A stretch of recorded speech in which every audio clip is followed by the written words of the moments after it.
most of us will own a veteran horse at some point in our lives. And that is why we've teamed up with Alan and Paige to bring you all the top tips and information you might need for your veteran horse at home.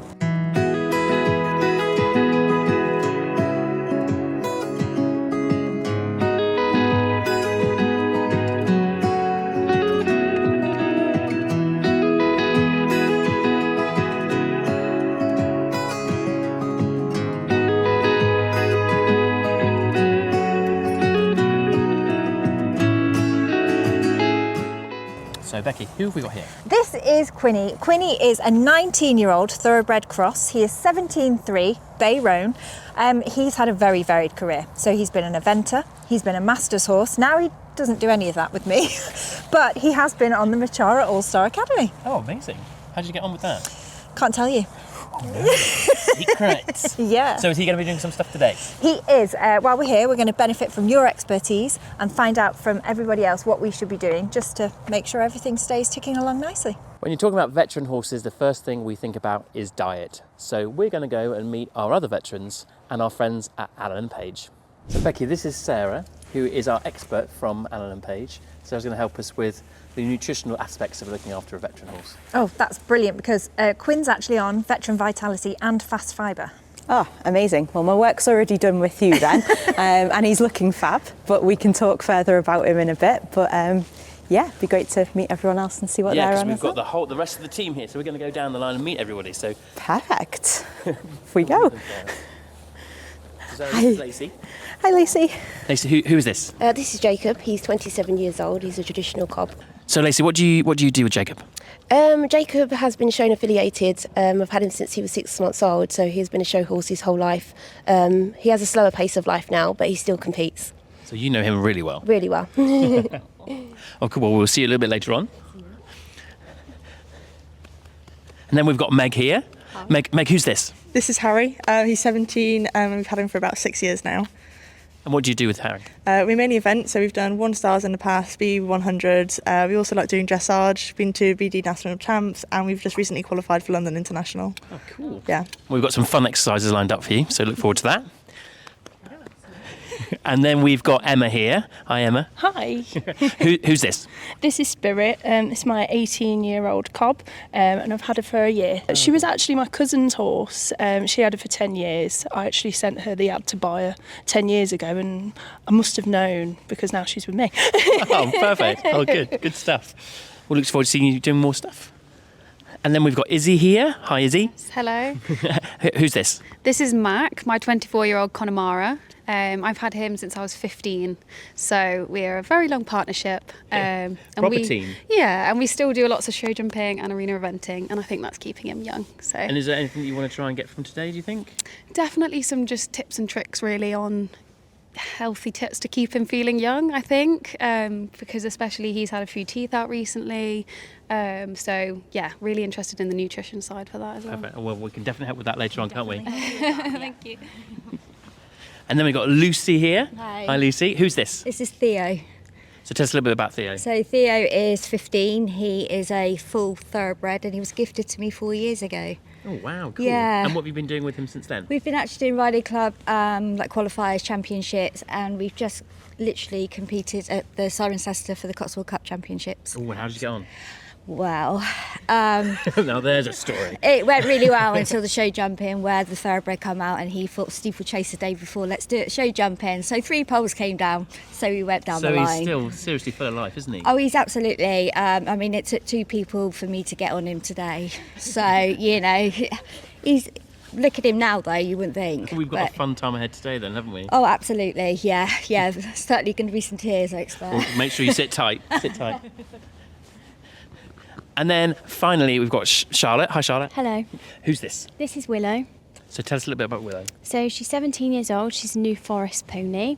I've had her just over 3 months. When I got her, she hadn't really done a lot, just some low-level show jumping. I took her out eventing the day after I got her, and yeah, we've done a lot. We've done riding club qualifiers, championships, BE. So we've done a lot in the last few months. Oh, amazing. And is there anything that you think you might want to try and take away from today? Just about the nutrition side of things, because she's had ulcers and colic before, so I'm very conscious about how to look after her and make sure I get it right. Sarah can definitely help with that. Definitely help with that. You guys are going to keep me busy. Yeah. So now we've met the team, what comes next, Sarah? So now I think it'd be good to do a demonstration of basically what we do on a yard call or on a nutritional consultation in person with a horse and owner. So I think we're going to take Quinn to the weighbridge and do a bit of body condition scoring, weigh him, have a bit of a further chat about his diet, and that gives a really great base to, if you're speaking to a nutritional helpline or your feed store or anything like that as well, that gives you a really good base so you know their weight, you know their body condition score, not only for feeding but for things like worming or your load on your lorries and everything like that as well. It can be helpful for a multitude of things to know their weight, and then you can track it throughout the year and make decisions based on it. So that's what we'll do. Perfect. Let's get him on that weighbridge.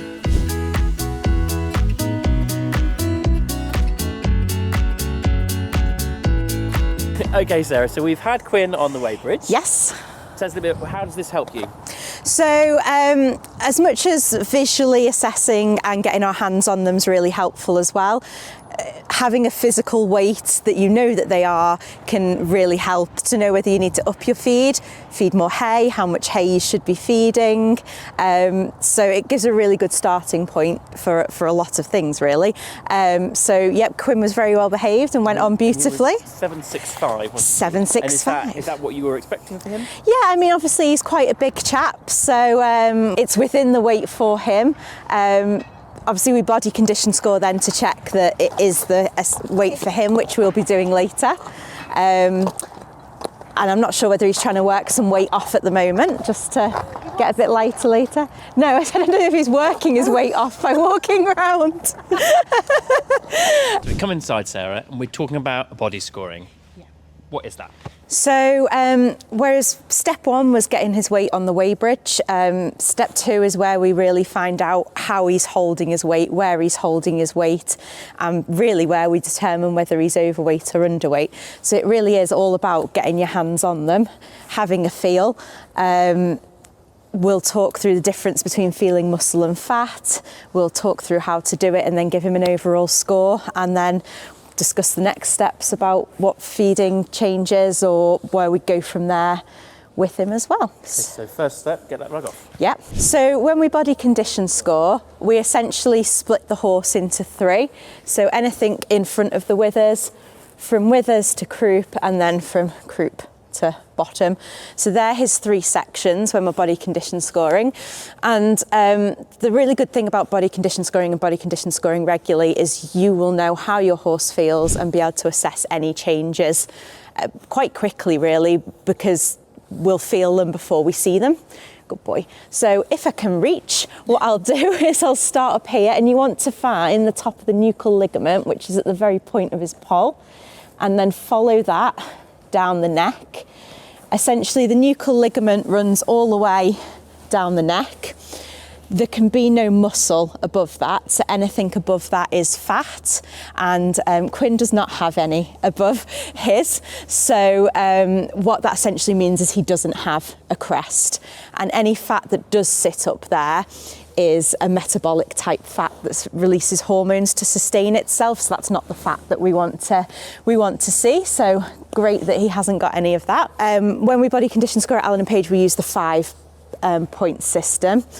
You may have heard or seen others use the 0 to 9 system as well. Either is absolutely fine, whichever you use, whichever you're happy with. I'm just going to use the to 5 today. So 3 would be ideal. So I am just going to give him a 3.5 just because of that little bit that he's got there. So then we move on to here, and sorry, good boy. And we've got no fat pads. Sometimes you might see a bit of a fat pad sat here if your horse is overweight. So Quinn hasn't got one of them there at all. And then when you run your hands over their side, you want to be able to feel their ribs without having to dig for them. And we can just a really nice slight pressure over Quinn's ribs there, and I can feel them nice and easily. So that's perfect really there, to be honest, for him. And then finally we move to his back end, and again he's got no fat pads over here, which is fantastic, that's lovely. And then what you do, if a horse will let you, and I think Quinn will let me go behind him, is to stand a little bit behind. And again, you want a really nice, smooth bottom. So you want it to be that, you want no gutter running down to the tail. And obviously, in terms of that's leading towards overweight, if he was underweight, he'd have quite a prominent croup and he wouldn't have that lovely shape there. So he's looking really good. Get hip bones, point to the pelvis here. You want them to have a light covering, but really easily be able to feel them, which you can for him. So I didn't give him a score for the middle. I give him a 3 for the middle, a 3 for the bottom, slight 3.5 for his neck just because of this bit here. So really, I'd probably give him a 3 overall. We know with veteran horses, it doesn't take a lot for them to suddenly drop, especially if we move into much colder weather. So would you advise taking photos as well for your records? Absolutely, yeah. So keep a note of the weight. If you're using a weight tape or if you've had a weigh bridge out, keep a note of your body condition score. And yeah, if you can take a quick snap on your phone, ideally, so as Simon's got him there from the side, and then I'd also take one from behind as well, so that you can then assess him. I think he's looking fab. Join us for part 2, where Julianne will be talking us through taking your veteran showing.